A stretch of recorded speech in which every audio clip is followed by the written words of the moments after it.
buntag yata sa Baisor mga ka-golden. Nostalgic ang akong feeling ng mga ka-golden kay nakabalik po for how many years. Di lang po tayo kayo pero 1987 mga ka-golden. From 1987 or 86 hindi ko aning Baisor nag-eskwela mga ka-golden.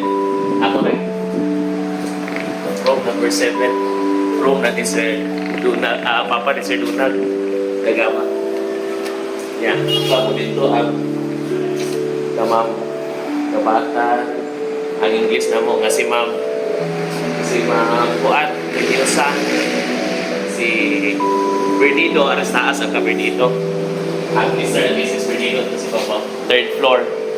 So ani mga ka-golden room maulis ka kaning system kaning fire system alarm kita mga ka-golden hata mga ka-golden this is CR CR so pagyapon mo ni ang building nga nagibilin nga kuwan niya uban yung dimulis na walang floor dilis building na lain na kuwan na so tanang kuwan medicine college of medicine school of medicine mo na floor dilis sa unang mga ka-golden kani mo ni ang related subject building likod-likod na buildingan kani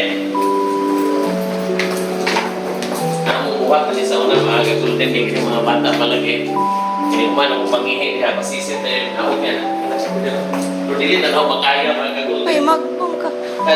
magpong pasisit usahay ko mga ka-golden kung iligaw palusot-lusot na mga ulo ano lagpas-lagpas nga na ba mga ka-golden no? Bata lagi habang bata lusot dire lusot paraduan masakpan ni sa gwardiya kung di sa tinser piktusan na tusok kaya yung kilig ko man pero very nostalgic very kanang good memory to kanang remember dire ang ground floor again akin yung mga good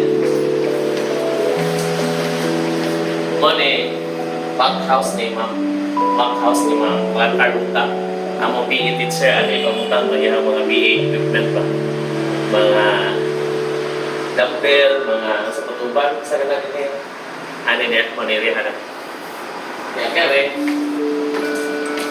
ground floor ang science room na mo ma'am saan ko nakalimot mo ka? Ma'am Perez Jesus ginoo ko nakalimot ko daghan pa to mga teacher na mo sa science mo kaya katapusan, ang dapit sa katapusan may shop na mo ni Sir Sambas okay Ma'am Sambas po ihapong shop sa garments mga body so